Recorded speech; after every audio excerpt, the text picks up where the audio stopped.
Boss FLM, legit question. Bakit di mo puntahan si Sen Aimee para siya mismo magsabi na tunay na Marcos ka? Gusto lang namin kapanatagan. Ingat palagi. Pwede, Bronner.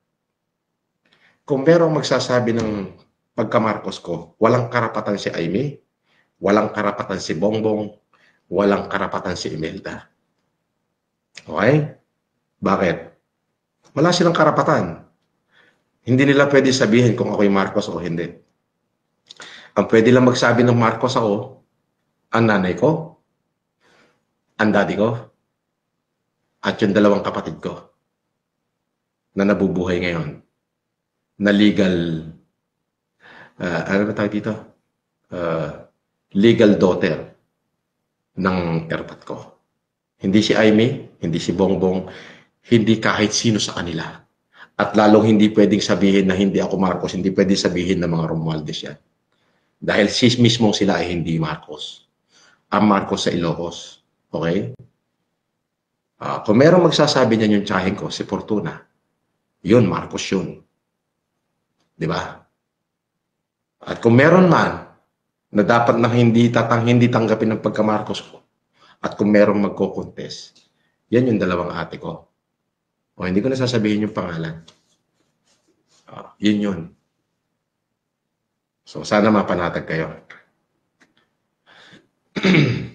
Di ba? Ganun kasimple yun. Pelebroner. Kahit si Aimee, kahit si Bongbong, kahit si Imelda, they have no right to question bakit ako naging Marcos. No? Wala silang karapatan doon. Kung meron kang magko-complain kung bakit ako Marcos, dapat yung dalawang ate ko. Si Pearl o si Pinky. Yun. Pwede nilang i-contest yun. Ate ko yun eh.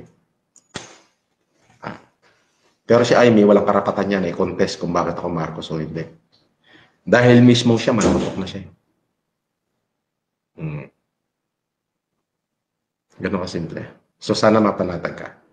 A privileged communication that I have not the liberty to divulge information pertaining to their family. Wala akong pake sa kanila.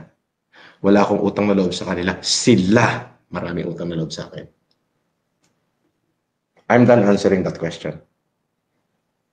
But if they question me, hindi nila ako pwedeng questionin. Kung meron taong ko-question sa akin, yung dalawang ate ko, yung legitimate child ng tatay ko. Ayun yan.